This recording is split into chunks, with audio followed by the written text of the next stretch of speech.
Olá, muito boa tarde para você, seja bem-vinda, seja muito bem-vindo. Pauta Aberta desta quarta-feira, dia 8 de dezembro de 2021, está no ar. Começamos, gente, e a você de casa, sempre ligado na programação da TV Evangelizar, muito obrigado pela sua companhia. Vamos juntos a partir de agora, então, com os destaques do dia.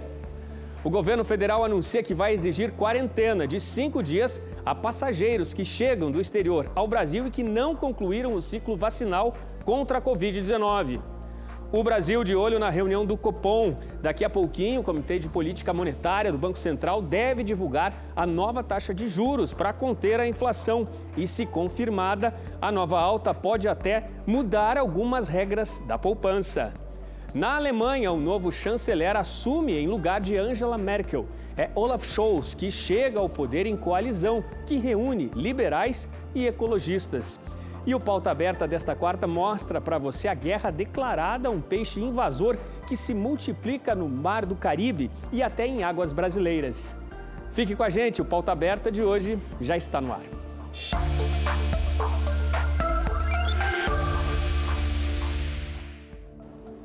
A Anvisa recomendou o passaporte de vacina para pessoas que não completaram as doses contra a Covid e que chegam ao Brasil por via aérea.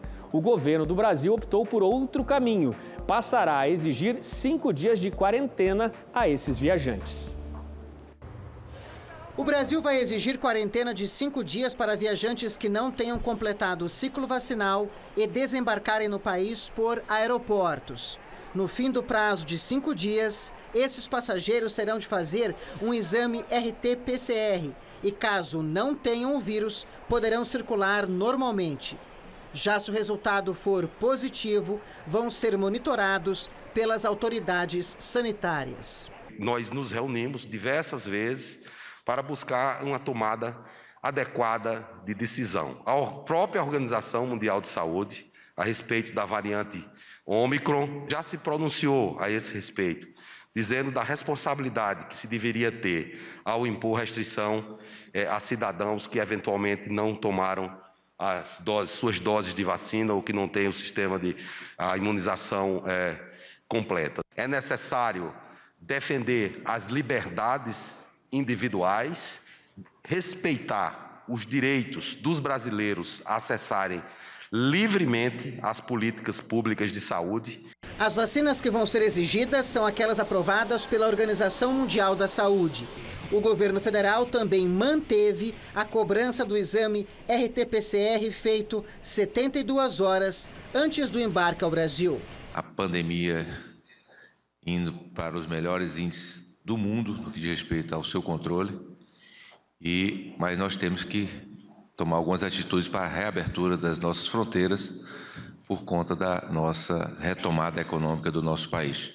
E foram muitas reuniões, né, do governo com autoridades sanitárias até que se chegasse a essa decisão. Para especialistas, o melhor caminho, a medida mais segura, seria exigir o comprovante do ciclo vacinal completo contra a Covid, o chamado passaporte de vacinação. Isso porque, mesmo com a exigência da quarentena, fazer o controle dessa restrição acaba se tornando outro desafio às autoridades sanitárias. Quem vai fazer esse controle? Quem vai garantir esse serviço? Fica essa pergunta. E no combate à pandemia, a farmacêutica Pfizer anunciou na terça-feira, que as 3 doses da vacina neutralizam os efeitos da nova variante, a Ômicron.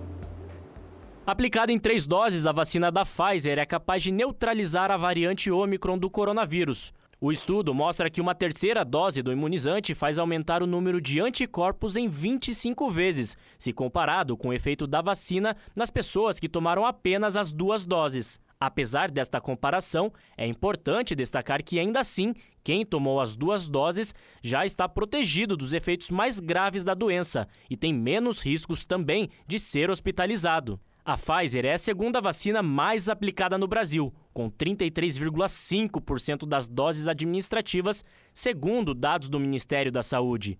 Além disso, a farmacêutica, junto com a BioNTech, continuará a coletar mais dados de laboratório. A previsão agora é que, a partir de março de 2022, o laboratório pode ter uma vacina adaptada para a nova variante Ômicron. E só uma correção, tá, gente? Esse anúncio feito pela Pfizer foi feito hoje, ressaltando a importância, das 3 doses. E o mercado inteirinho no Brasil está de olho na reunião do Copom, Comitê de Política Monetária do Banco Central, agora à tarde. A expectativa de especialistas é de mais uma alta na taxa Selic, será a 7ª alta seguida. Segundo estimativas, a Selic vai para 9,25%. E se isso for confirmado, o rendimento da poupança pode mudar.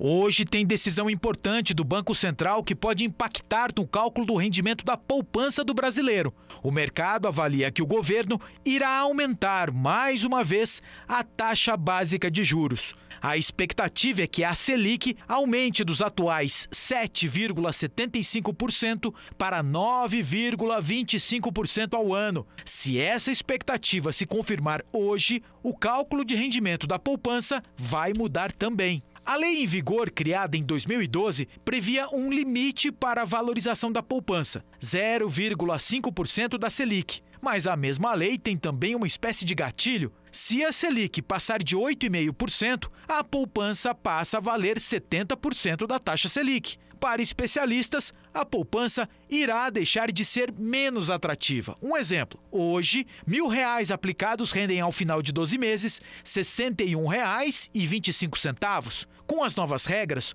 os mesmos R$1.000 valeriam R$ 61,75. São 50 centavinhos a mais, ou seja, a poupança continuará perdendo para a inflação, irá permanecer como um dos investimentos menos rentáveis do mercado. Na explicação de especialistas financeiros, se confirmada a nova taxa Selic a 9,25%, esse será o maior choque de juros para conter a inflação em quase 20 anos no país. A taxa terá acumulado uma alta de 7,25% em apenas 9 meses. E apesar disso, o governo, o Banco Central, não conseguirá cumprir as metas de inflação para 2021, 2022. A medida provisória que garante o primeiro pagamento no valor de R$ 400 do Auxílio Brasil foi publicada ontem à noite pelo governo federal. O pagamento deve começar já na sexta-feira e vai beneficiar, neste momento, 14 milhões de famílias. Aproximadamente 3 milhões de famílias de baixa renda ainda aguardam a inclusão. Neste momento que tramita aí a PEC dos precatórios, está para ser promulgada e precisa ser promulgada integralmente. Importante é garantir que essa PEC dos precatórios garantir esse benefício mesmo sem que ela tenha sido promulgada de forma integral, por isso a assinatura dessa medida provisória ontem. São vários impasses com a PEC dos precatórios, depois que ela passou no Senado e que as mesas diretoras da Câmara e do Senado decidiram fatiar, o chamado fatiamento aí da PEC dos precatórios. Ou seja, o texto está sendo dividido. E em solenidade, que está começando, daqui a pouco, vai começar agora à tarde, o que foi aprovado pelas duas casas está para ser promulgado ainda nesta quarta-feira. A mudança no cálculo para reajuste do teto de gastos é um exemplo. Já garante aí a liberação de 62 bilhões de reais ao orçamento. Pontos do texto que foram modificados no Senado voltam para votação na Câmara dos Deputados. A votação deve acontecer na próxima terça-feira. Se a PEC for aprovada integralmente na semana que vem, com alguns ajustes entre as duas casas, esses ajustes ainda precisam ser feitos. O total liberado ao orçamento para o ano que vem deve então passar de 106 bilhões de reais. Boa parte desses recursos vai garantir o Auxílio Brasil de R$ 400 aí a 17 milhões de famílias brasileiras, famílias que tanto precisam. Novembro foi o mês com o menor índice de chuva em todo o Paraná. Isso nos últimos 3 anos. E a expectativa é que dezembro continue assim. As chuvas de novembro na região metropolitana de Curitiba apresentaram o pior desempenho dos últimos 3 anos. Na capital não foi diferente. O CIMEPAR registrou chuvas de 33 milímetros, o que significa 27% da média de 122 milímetros para o mês. No restante do estado, a expectativa era de 1.733 milímetros, mas foram anotados pouco mais de 1.000 milímetros. Em Maringá, foi a cidade do interior com o menor índice de precipitação do estado. Foram 33 milímetros, 72,9% abaixo do esperado para o período. Mesmo com as obras e medidas adotadas pela Sanepar para mitigar a crise hídrica no estado, a recuperação dos níveis das barragens e da normalidade no abastecimento só dependem da chuva. Dezembro é conhecido como um mês quente e chuvoso, mas ainda segundo o CIMEPAR, esse período não terá tantos dias chuvosos como costuma de ter. O jeito é esperar pela ajuda de São Pedro. Fica a expectativa aí, né, de toda a população do estado do Paraná para que a chuva venha e venha mais forte no mês de dezembro. Vamos para o intervalo, gente? 4h43 agora. No próximo bloco, a gente mostra que a ginasta Rebeca Andrade e o canoísta Isaquias Queiroz levaram o Prêmio Brasil Olímpico. A solenidade de premiação aconteceu ontem à noite numa festa realizada em Aracaju.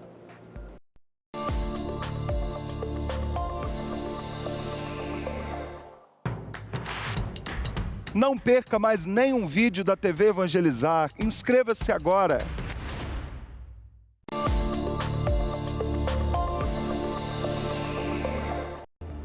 O Pauta Aberta está de volta para esse segundo bloco, ao vivo para todo o Brasil, aqui pela TV Evangelizar. Agora 4h47. E nosso primeiro assunto deste segundo bloco é a tecnologia 5G. Os contratos de concessão para uso e exploração da tecnologia 5G no Brasil já estão assinados. É a formalização, o primeiro passo, né, de um negócio de bilhões de dólares que promete trazer avanço, uma revolução aí às comunicações no país.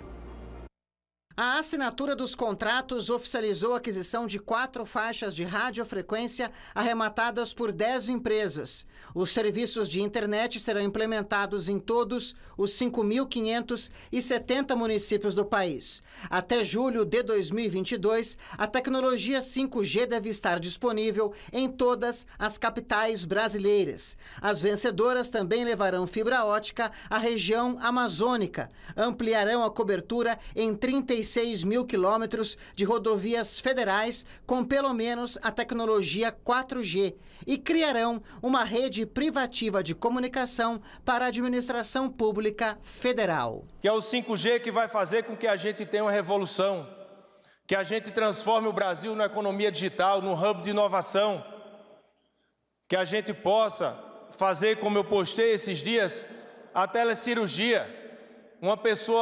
Um médico lá em Harvard, ou lá no hospital do Japão, vai poder fazer uma cirurgia numa pessoa lá no Vale do Paraíba.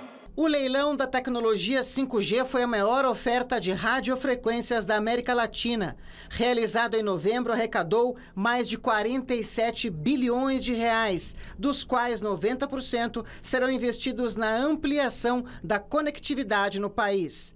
Com o 5G, é esperado o aumento da qualidade e velocidade da internet das casas, escolas e diferentes setores da economia, como o industrial e agrícola. É um salto, realmente, para a questão das comunicações no Brasil, bem como quando se fala em internet das coisas. Para o comércio, isso não tem preço, tá? A diminuição de custos em muita coisa e o aumento da qualidade do serviço. É o Brasil na expectativa, né, pela tecnologia 5G. Notícias internacionais agora. O sucessor de Angela Merkel tomou posse na Alemanha. A responsabilidade agora de comandar a principal economia da Europa está com o social-democrata Olaf Scholz, a partir de uma coalizão que reúne 3 partidos. Scholz é ex-ministro de Finanças no governo Merkel. O social-democrata Olaf Scholz se tornou sucessor de Angela Merkel na Alemanha. Aos 63 anos, o ex-ministro das Finanças do governo da conservadora agora é chanceler da maior economia europeia. Seu partido, SPD, era considerado quase morto há alguns meses, mas venceu as eleições legislativas de setembro e conseguiu estabelecer uma coalizão com ecologistas e liberais.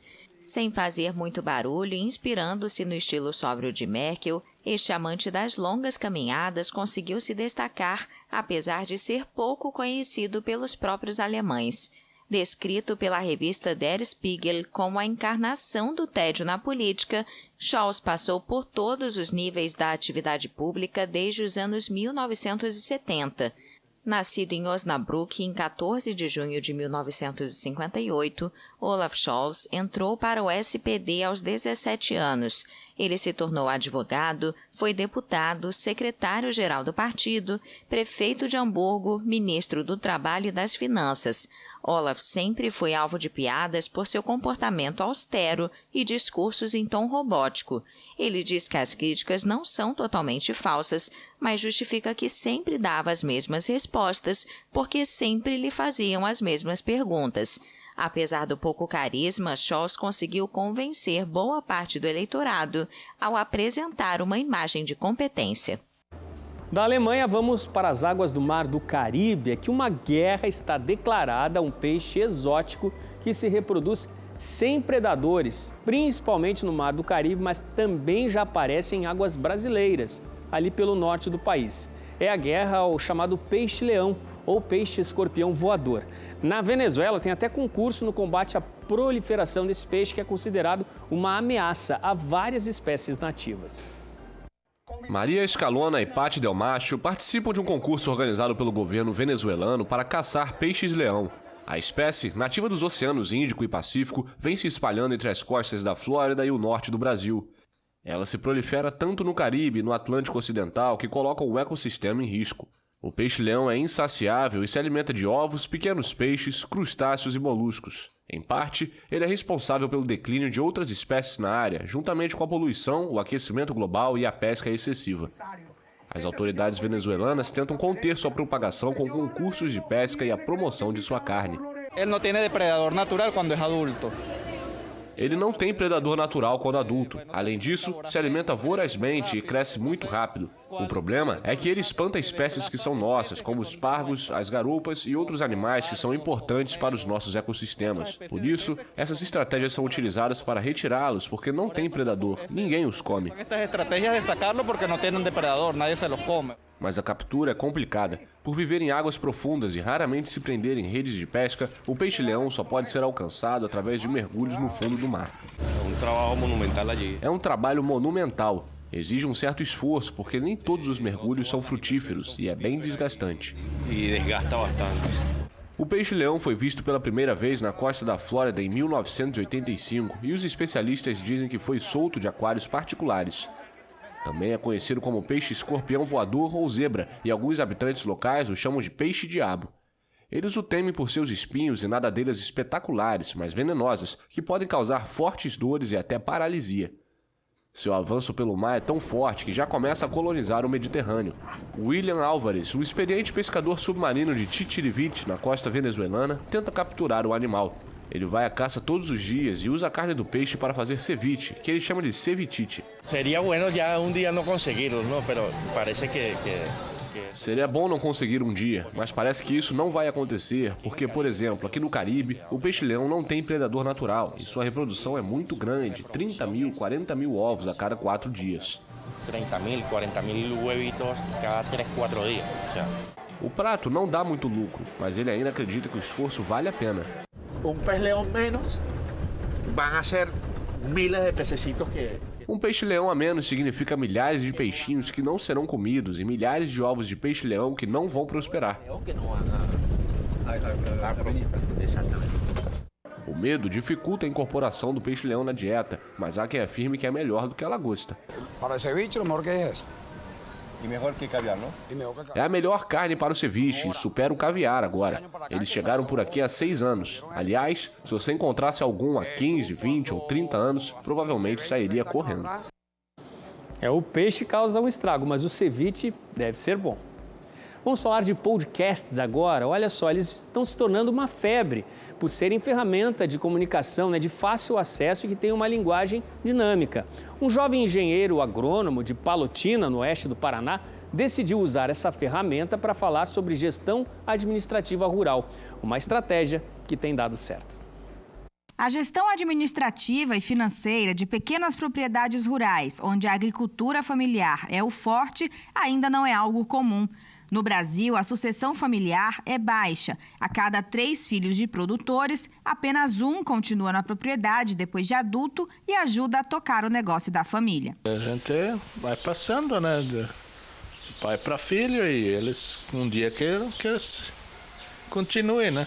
Quando participou do CNA Jovem, programa desenvolvido pela Confederação da Agricultura e Pecuária do Brasil, o Lucas, que mora em Palotina, região oeste do Paraná, percebeu que os jovens precisavam compreender melhor sobre a importância dessa gestão para o sucesso da propriedade. Foi então que ele teve a ideia de criar um podcast para falar com esse público. Auxiliar na administração dos negócios da família. Eu percebi que um problema que nós tínhamos aqui no oeste do Paraná, em muitas regiões também vinham acontecendo, que é uma falta de uma administração, de uma gestão organizada, principalmente da questão financeira das propriedades rurais. Como levar isso adiante? De uma maneira simples, porque a educação financeira não é regra no país. Então, nada melhor do que levar de uma maneira muito mais extrovertida, uma conversa de uma forma informal, mostrando da melhor modo de liderar pessoas, que é pelo exemplo. Então nós trazemos jovens que estão fazendo dar certo e que de alguma maneira eles deem esse exemplo aos outros jovens que vêm nos acompanhando. Uma vez por semana, ele conversa com produtores experientes, especialistas do setor do agronegócio e também jovens que passaram por dificuldades para trocar experiências e ajudar quem está do outro lado. Vivian, que é produtora rural, na metrópole de Alto Santa Fé, mais precisamente no interior de Nova Santa Rosa, mais precisamente ainda no oeste do Paraná, no Velho Oeste. Quando a gente olha para toda a cadeia agroalimentar hoje, a agroindústria ela tem muita informação, a distribuição de alimentos tem muita informação, revenda de insumos tem muita informação e o produtor rural é o que menos tem informação, mas é o que mais tem famílias hoje sustentando e é o que sustenta todo o resto. Então, para esse tipo de produtor, para esse elemento da cadeia agroalimentar, a gente precisa olhar diferente. E esse feedback, que é a grande maioria, são 7 milhões de produtores rurais, eles vêm hoje, aos poucos, os jovens vêm contribuindo, vêm incentivando e vêm querendo participar. E isso é muito importante. O projeto ganhou vida em agosto de 2021 e está disponível em todas as plataformas digitais de forma gratuita. Em apenas 4 meses, o AgroJovem Podcast já alcançou pessoas em todas as regiões do Brasil. E a ideia é crescer ainda mais até se tornar uma grande referência e poder ajudar muitos outros jovens. Jovens como a Vivian. Aos 21 anos, ela cursa agronomia. Estuda em Palotina, mas mora na propriedade rural que fica no município de Nova Santa Rosa, também no oeste paranaense. Nas terras, a família tem soja, gado, criação de tilápia e presta serviços com máquinas agrícolas. Hoje, ela é uma ouvinte assídua dos podcasts, que tem ajudado a entender melhor os processos e desafios na gestão da propriedade. Como filha de produtores rurais pequenos, estou buscando trazer uma gestão dentro da propriedade compartilhada entre todos os meus irmãos. Então, ouvir alguns relatos de outras pessoas e até mesmo me aproximar de outros profissionais que passaram por essa mesma situação que eu estou passando agora, me chamou muita atenção ali dentro e tem me ajudado a aplicar esses conhecimentos dentro da prática. Para o pai, que cresceu na vida rural e não concluiu os estudos, ver o interesse da filha na administração do sítio é motivo de orgulho. Feliz, né? Porque filhos seguindo o que a gente aprendeu e vai aprendendo junto, eles conhecendo coisas novas, né, também. Então, é gratificante, né? Iniciativa legal que vem a sucesso, né, para esse novo projeto. A ginasta Rebeca Andrade e o canoísta Isaquias Queiroz, 2 ouros brasileiros em Tóquio, foram os grandes destaques na entrega do Prêmio Brasil Olímpico. A solenidade aconteceu em Aracaju. Ontem, a cidade de Aracaju recebeu a cerimônia de encerramento do Ano Olímpico Brasileiro, com a entrega do Prêmio Brasil Olímpico. Atletas de todas as modalidades compareceram ao evento, mas 3 estrelas do esporte brasileiro brilharam mais na noite de Aracaju. Entre os homens, o destaque da noite foi Isaquias Queiroz. O campeão olímpico da canoagem foi o ganhador do Prêmio Brasil Olímpico. Com o feito de ontem, Isaquias se consagra como o maior ganhador do prêmio, já que essa é a 4ª vez que o baiano recebe o troféu. Mas se entre os homens Isaquias foi a maior estrela, entre as mulheres em 2021 ninguém brilhou mais que a talentosa Rebeca Andrade. A ginasta que neste ano foi campeã olímpica e mundial e que não compareceu ao evento porque está curtindo férias na Disney, foi contemplada com o Prêmio Brasil Olímpico, mas fez questão de enviar uma mensagem agradecendo o prêmio. Oi pessoal, boa noite. Bom, primeiramente eu gostaria de agradecer a Deus pela oportunidade de estar aqui e receber esse prêmio. A última homenageada da noite foi Janete. A ex-jogadora de basquete, campeã mundial em 1994 e 2 vezes medalhista olímpica em Atlanta 96 e Sydney 2000, recebeu o prêmio Ademar Ferreira, a maior honraria do COB, que homenageia atletas e ex-atletas que melhor representaram o valor olímpico.